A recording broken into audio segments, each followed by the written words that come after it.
वाटली? अरे जगाची नको पण मनाची तरी लाज बाळग. दादा, वहिनीवर शस्त्र उचलताना मला शरम वाटली नाही हा प्रश्न तू केलास.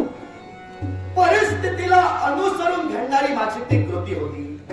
कदाचित तुझ्या मतानं ती कृती चुकीची असेल, पण ज्या उद्देशाला मी शस्त्र उगारलं तो माझा उद्देश सत्यच आहे या विधानाशी मी ठाम आहे. कुठला उद्देश? माझी खऱ्या अर्थानं शस्त्र उचलण्याची कृती चुकीची म्हणत असेल तर ती कृती मी मान्य करेन. उद्देश कुठला? उद्देश ऐकून चल. राष्ट्राची फाळणी. या राष्ट्राची फाळणी करून माझ्या अधिकाराचं जे राज्य आहे ते दादा तुम्हाला द्यावंस. तुझ्या अधिकाराच्या राज्यात तू सुखानं राहावंस ही माझी इच्छा आहे. तेव्हा सामोपचाराच्या बोधाने मी तुला सांगतोय, एका आई बाबाच्या कुशीकुलात दोन पुत्र जन्माला आल्यानंतर दोघांचाही समान अधिकार आहे, तेव्हा माझ्या अधिकाराचं मला हवंय. कंदर्प, एवढा मोठा झालास. अरे आई वडिलांच्या पश्चात वडिलांचं आईचं प्रेम ज्या धर्मसेननं दिलं त्याच्याजवळ राज्याची फाळणी. राज्य माझं नव्हे, ना राज्य माझ्या पितृदेवतेचं, ना राज्य त्यांच्या पितृदेवतेचं. ही ठेव माझ्या तमाम जनता जनार्दनाची आहे. फक्त रक्षक म्हणूनच या क्षत्रियांना राज्य सिंहासनाचा बहुमान दिलेला आहे. तेव्हा लाख जनतेनं पितृपश्चात हे राजशिकट मला दिलं. जर एखाद्या राज्यगादीला वारस नसेल तर हत्तीच्या सोंडेत माळा दिली जाते. तिला फिरविला जातं आणि ती ज्याच्या गळ्यात माळ घालेल, मग तो शूद्र असू दे, ब्राह्मण असू दे, क्षत्रिय असू दे, अन्यथा कुठल्याही जातीचा असू दे, त्याला राज्याभिषेक करण्याचा अधिकार जनतेच्या विचारानं संमत आहे. मग राज्याची फाळणी हे भूत तुझ्या मानगुटीवर बसलं कुठून? याला कारण आहे. दादा, तू बोलून मोकळा झालास. राष्ट्र माझा नव्हे, ही जनतेची ठेव आहे. पण या जनतेच्या ठेवीचा रक्षक सांप्रत तरी माझा दादा आहे. निश्चितच या आधी या जनतेच्या ठेवीचा रक्षक आमचे वडील, आमची पितृदेवता होती. पितृदेवते पश्चात अधिकार तुझ्या हाती आले आणि ते ही खऱ्या अर्थानं ठेवी संपत्ती जनतेची जरी असली तरी त्याचे रक्षक दादा तू आणि या आधीचे माझे वडील होते. पण एका आई बापाच्या कुशीकुलात दोन पुत्र जन्माला आल्यानंतर खऱ्या अर्थानं वडिलांच्या हाती असणाऱ्या अधिकारांवर दोघांचाही समान अधिकार असतो. अर्थात या विश्वाच्या पाठीवर ही धरणी म्हणजे प्रत्येकाची आई असते. विश्वाच्या पाठीवर जन्म देणारी आई ही माता असते. पण ती एक जिवंत स्त्री, ही स्त्री देवतत्वापर्यंत खऱ्या अर्थानं तो पुत्र तिला नेऊन ठेवतो. पण धरणी ही सुद्धा आई आहे. पण धरणी ही आई वेळ प्रसंगी संपत्ती सुद्धा होते. ही धरणी संपत्ती म्हणून सुद्धा तिच्याकडे पाहिलं जातं. अर्थात मी राष्ट्राची फाळणी मागतो याच्या मुळाशी कारण आहे. दादा, या विश्वाच्या पाठीवर या आधी सुद्धा अशा कित्येक घटना घडल्या गेल्या ज्या घटनेत भविष्यातील विखंडवाट टाळण्यात यावे म्हणून आधीच सामंजस्यानं एकमेकांचे अधिकार, एकमेकांच्या विचारांना त्यांची वाटणी आणि त्याची विभागणी राज्याच्या फाळणीवरून या विश्वात केवळ काही घराणेशाही नष्ट झाली, काही काळच्या घरावर नांगर फिरले गेले. हे विसरलास दादा? या आधी कित्येकांच्या घरावर नांगर फिरले गेले, तू बोलून मोकळा झालास. मग राष्ट्राच्या विभागणी पाहिजे जर आमच्या घरावर नांगर फिरू नये अशी जर तुझी इच्छा असेल तर यावरचा पर्याय साधा सोपा आणि सरळ नव्हे का? सामंजस्यानं एका जागी बसून या राष्ट्राची फाळणी होणं हे समाधान हवा तर संपूर्ण राज्य तुझ्या हवाली करीन. जनतेला जर का कौल दिला असेल राज्य हवाली करीन, पण राज्याची फाळणी होणार नाही. पूर्व इतिहास हटव. दादा, या विश्वाच्या पाठीवर तुम्हाला पूर्ण राज्य सुद्धा देशील, पण तुझ्या पूर्ण राज्याची मला अभिलाषा नाही. उद्या हे जग म्हणेल की कंदर्पांना वास्तविक आपले अधिकार घेणं इष्ट होतं, पण दादा ते सुद्धा अधिकार बळावून घेतले. तेव्हा दादा, याआधी घडलेली घटना मी तुला सांगतोय, तू बोलून मोकळा झाला. भविष्यात याआधी घडलेला आहे, कित्येक कुटुंब उद्ध्वस्त झालेली आहेत. दादा, अविनाश नगराचा राज करतानाचा ओंकार, या ओंकार जन्माला आले. हे 24 पुत्र पित्याच्या संपत्तीवरून आपापसात भांडू लागले. 18 आणि 6 या 2 गटात ते विभागले गेले. अर्थात त्यांच्या घरात सख्खे बंधू पक्के वैरी होऊन राष्ट्रातील आपल्या अधिकारासाठी भांडू लागले. त्यायोगे झालं काय? खऱ्या अर्थानं अविनाश नगरीचे राजे ओंकारांच्या कुलाचं खंडन झालं, वंशाचं खंडन झालं आणि राष्ट्र बेचरात झालं. तेव्हा आमचं निर्माल्य नगर बेचरात होण्याचं जर वाटत असेल तर एकमेव उपाय राष्ट्राची अविनाश ओंकारचं किंवा उदाहरण देऊन लहान तोडी मोठा घास घेतलास. राज्य बेचिरात झालं पण त्याच ठिकाणी हत्ती मृत झाला. हस्तिनापूरचं राज्य बसला गेला. राजा सोमेश्वर राजा झाले तिथं. पण हा नियतीचा खेळ होता म्हणून त्या नियतीचं खेळाचं उदाहरण सर्वत्र जोडणार. पण मी सुद्धा तुला उदाहरण सांगेन. माझ्यापेक्षा लहान आहेस याचा अर्थ समंजस म्हणू नकोस. अजून अलीकडची घटना आहे, काही लांबची नव्हे. ऐकूया. अयोध्येच्या बाबतीतील घटना.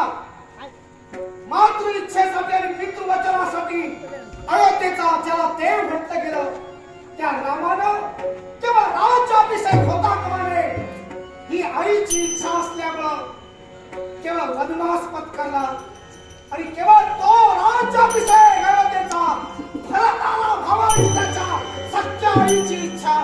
काय घडलं?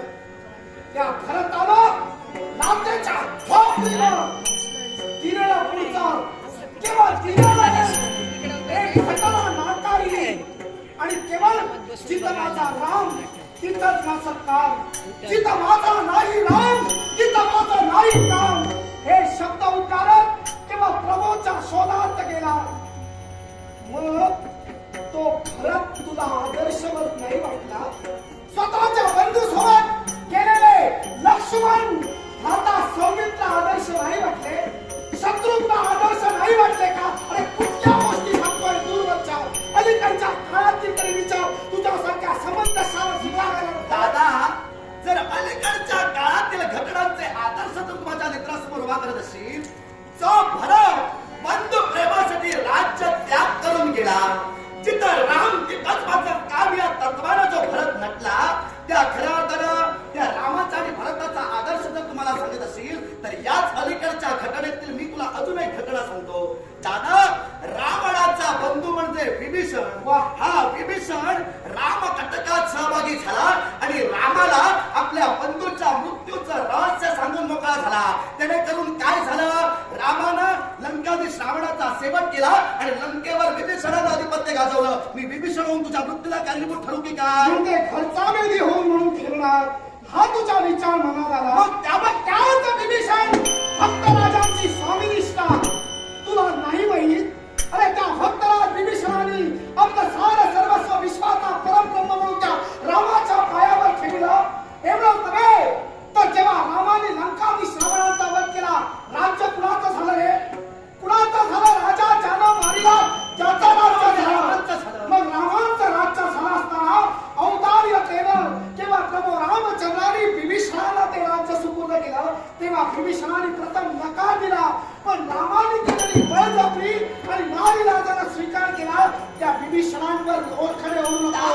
तुझं मत झालं, पण मी तरी असं म्हणेन, जो आपल्या बंधूच्या मृत्यूचं रहस्य सांगतो त्याच्या मनात काहीतरी स्वार्थ असेल. आता तू जर बोलून मोकळा होत असशील, रामाबद्दल असणारी भक्ती आपल्या बंधूच्या मृत्यूचं रहस्य सांगण्यासाठी त्याला तत्पर ठरू लागली तर हे तुझे विचार झाले. मी तरी म्हणेन, हा विभीषण राज्य गादीवर लंकेचा अधिपती होण्यासाठी राम कटकात सहभागी झाला. तेव्हा दादा, मी सामंजस्यानं भाग मिटवण्याचा प्रयत्न करतोय. सामंजस्य नव्हे, तुझं नाव कंदर्प ठेविलं. कंदर्प कांद्याला सुद्धा म्हणतात. तो डोळ्यात पाणी आणतो.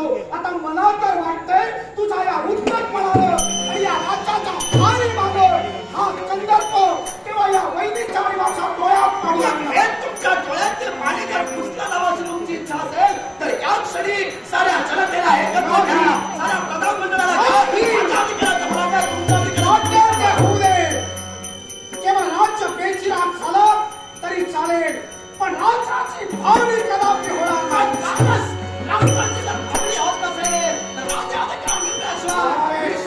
नाही. हा सक्का भाऊ पक्का वैरी म्हणून जर माझ्या मित्रासमोर उभा राहत असेल तर दादा, तुझ्या देहावर शस्त्र चालले, पण मी माझी इच्छा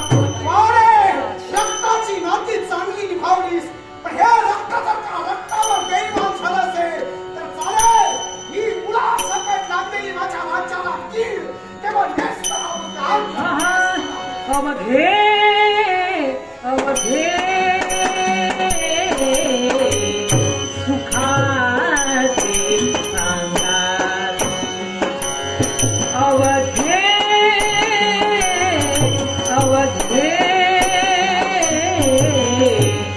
सुखाचे सांगार दुःख येतात पळूनी जाती आपोआप